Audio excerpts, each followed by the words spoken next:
All right, so these are the paints from the badly made oil set, the larger mixing palette. So the set of 8 paints. All right.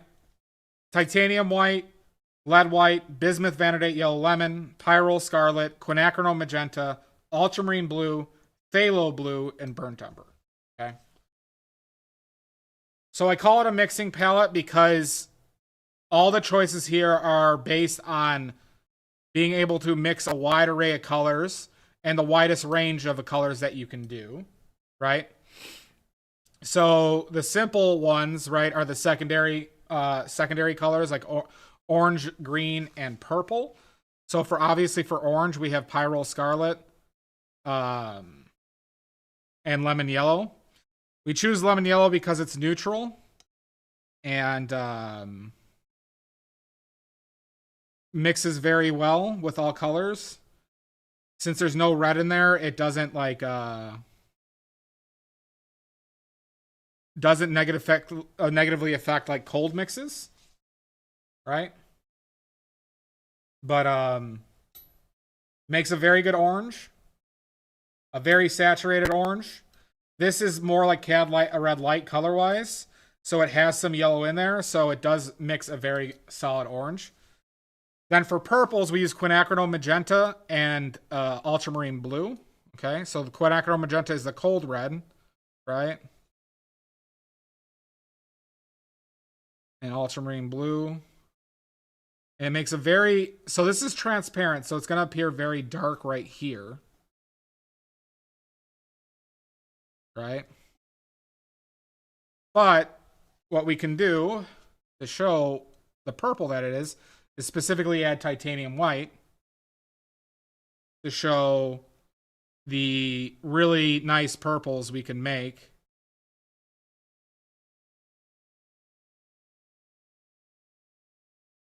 With the quinacridone magenta and ultramarine blue. If you want it to lean more blue, obviously add more ultramarine blue. If you want it to lean more red, you add more quinacridone. So if we wanted it more reddish purple, but this is a pretty red purple, you know, we could bring it there.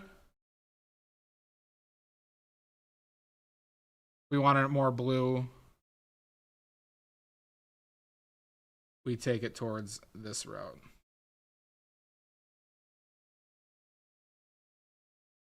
Right? So warm blue, cold red, titanium white to get the brighter versions. But it's the best mix for purples. This can make purples like cobalt violet, or manganese violet. Very comparable to the single pigment purples. I do not recommend ever getting dioxazine purple because it's not light fast, but those two colors make a spectacular purple. Then we have greens. We use our cold blue, which is phthalo blue, and our neutral yellow. And we can make a crazy saturated green from this.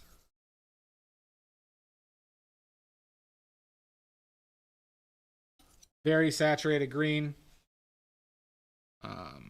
Just do this too. And we could also mix a Viridian. If you like Viridian, could also go into the dark blue greens like Viridian, which is very similar to this. Okay.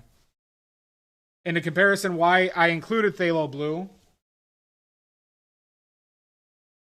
All right, and then so to give you comparison on the greens, why I put phthalo blue is because ultramarine blue and this lemon yellow, since ultramarine blue is warm, makes a dirtier green.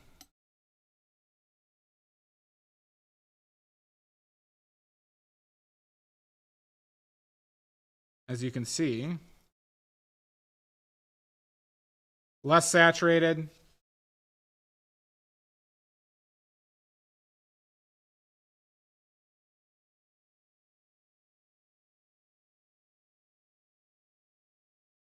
Aguilera green. True, Maddie.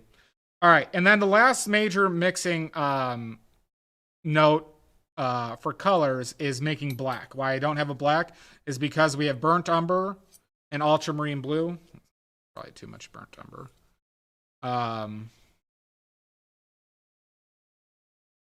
And this mixes into a very good black that you can control the color quite well.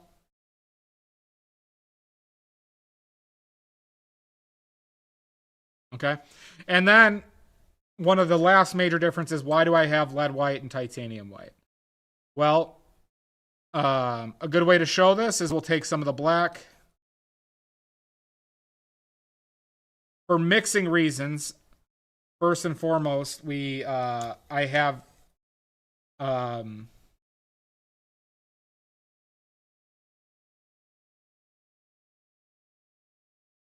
the two whites because they are different colors. So we're going to use the black that we mix, and we're going to mix one with titanium white. This.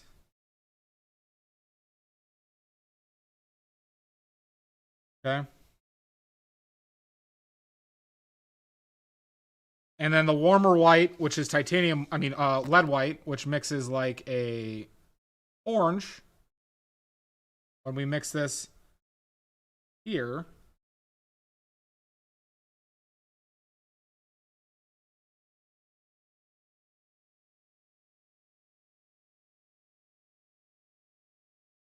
try and match the values here.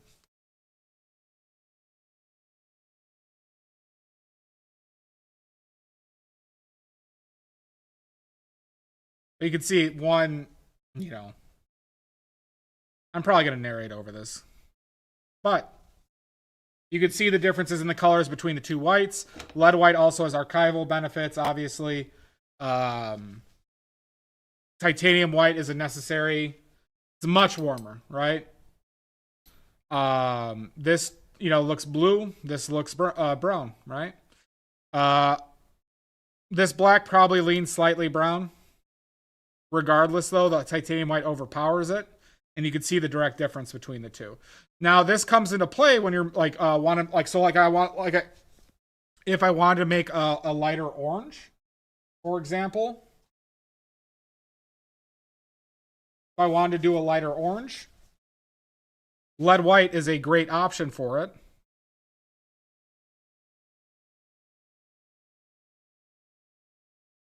And it will retain more saturation,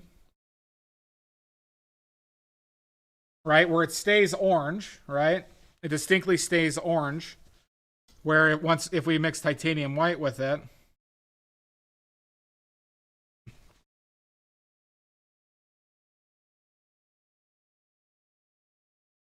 right? It kills the color a lot more. Turns it into a more pinkish.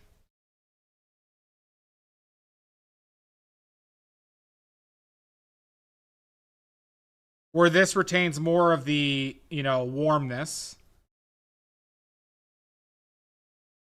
Especially with oranges.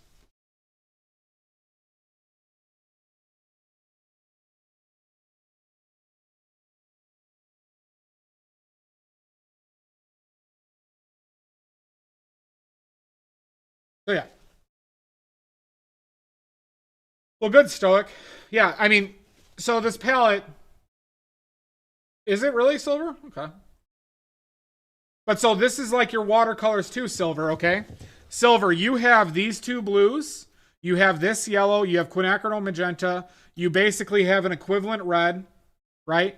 You don't have the white, but you have the paper white, right? But you have burnt umber and ultramarine blue. So you could do all this in the watercolors. You know what I'm saying? So this is why I pick the palette that I do, everybody. Look at this range of colors that I can make here, right?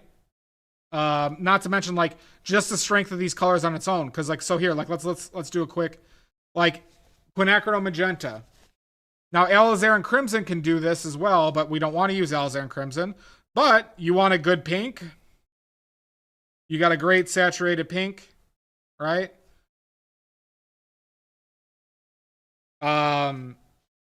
You can make a teal. We can make a teal very easily. So some people say cobalt teal is like unmixable. And honestly, you can make something really close with just phthalo blue. With just phthalo blue, a little bit of the yellow, just this, a pube's worth of the yellow. Okay. And titanium white. And you can make a very close to cobalt teal color. You're never going to get it exactly, and that probably needs, well, by your view, needs a little bit more yellow.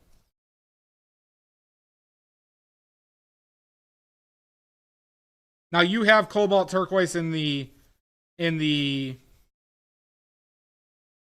watercolors, but in this palette,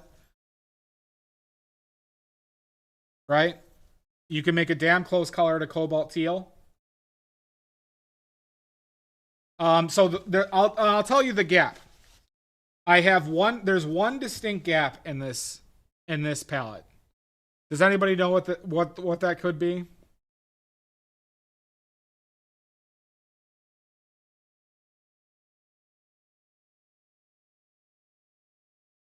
Warm yellow? No, warm yellow we have. We can get damn close to the cadmium yellow with just this and a touch of this. It's not exactly the same, but it's damn close. It's damn close to that warm yellow. Jewel tone, side gap, nope. The gap in this palette is specifically, and it comes up sometimes. It came up a little bit today while I was painting, but is that alizarin strongly tinting red. No, not oranges. I make fine oranges here. Now in the high-end oranges with saturation wise, Pyrrole orange is available. That's why I have it. That's like the one extra color. But it's really that the alizarin crimson. So magenta has less red than alizarin does. So to get closer, you would have to mix these two reds, and it's a little less saturated. Now it's not far off, but it can be a weird area for this palette. Okay? Where you mix both the reds together because it's not as saturated. Right?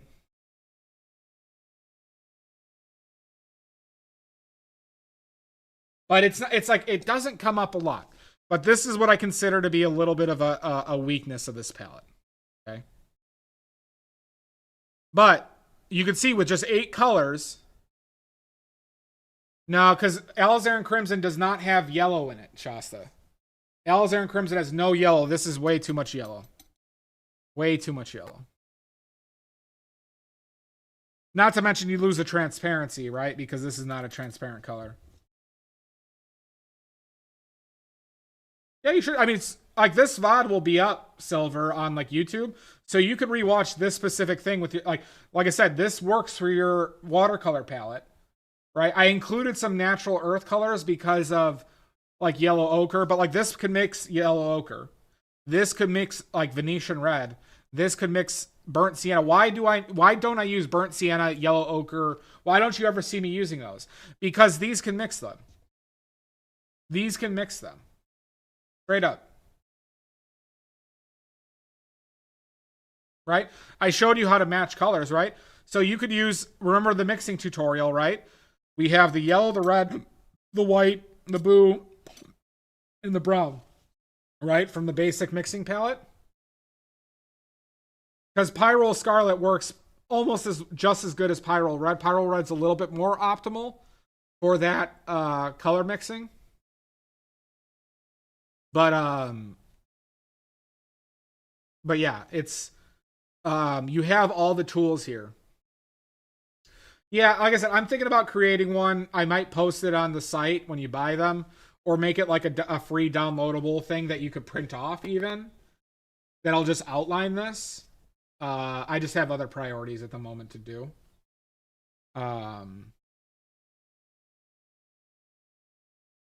So yeah. So basically the basic mix. So now here's the thing, right? You take away phthalo blue, you take away quinacridone magenta, and you take away lead white. What do you lose? Okay. Unfortunately, with the five color palette, you lose the purples, you lose the greens, you lose the pinks, you lose the crimson, right? And it hurts some of your brighter whites. But these are extreme colors, right? So point being is, if you're going with realism, if you're just painting straight realism, the 3 additional colors in the higher end now, that because frankly they're the most expensive colors, right? Lead white is the most expensive color. Quinacridone magenta is second or third most expensive color, and this is in the middle of the pack with like the pyrrole.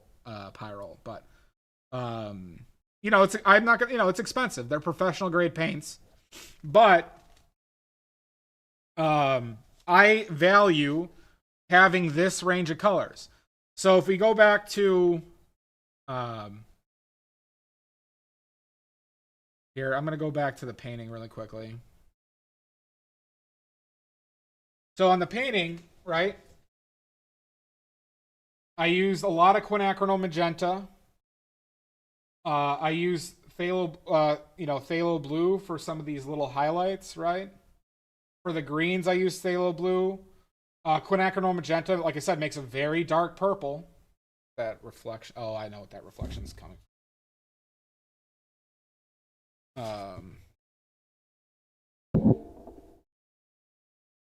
And it like I have learned to use these things. Todd, you want a pro tip? Todd, do you want another pro tip? Phthalo blue is used for like 40 common mixtures. This phthalo blue, unclaimed song, thank you for the follow. Here, I'll go back to the palette. This phthalo blue is used for tons of hues. Viridian hue is phthalo blue. Severus blue from Williamsburg, phthalo blue. Anything that's blue or green, and it's a hue color or a mixture, will pretty much have phthalo blue. Why? Because it's an extremely strong tinting pigment, okay? So they don't have to add a lot of it to make these colors, right? And they can throw in a ton of filler. So it's a really cost-effective paint for mixing and stuff like that. And it's a beautiful color, so it works well. It's super saturated, right? But it's so much more valuable.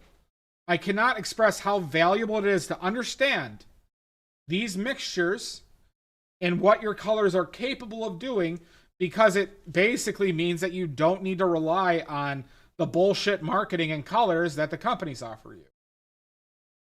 Right? You know, like, has anyone ever heard of the Radiant line from Gamblin'? They have Radiant Magenta. Is anybody familiar with the Gamblin' Radiant colors? Well, if you look at the pigments for Radiant Magenta, right here, it's literally just titanium white and quinacridone magenta. And they sell it to you for way more. Because both those pigments are, because it looks more like, because I bought Radiant Magenta before. Radiant Magenta is like this color right here. It's like a pastel color.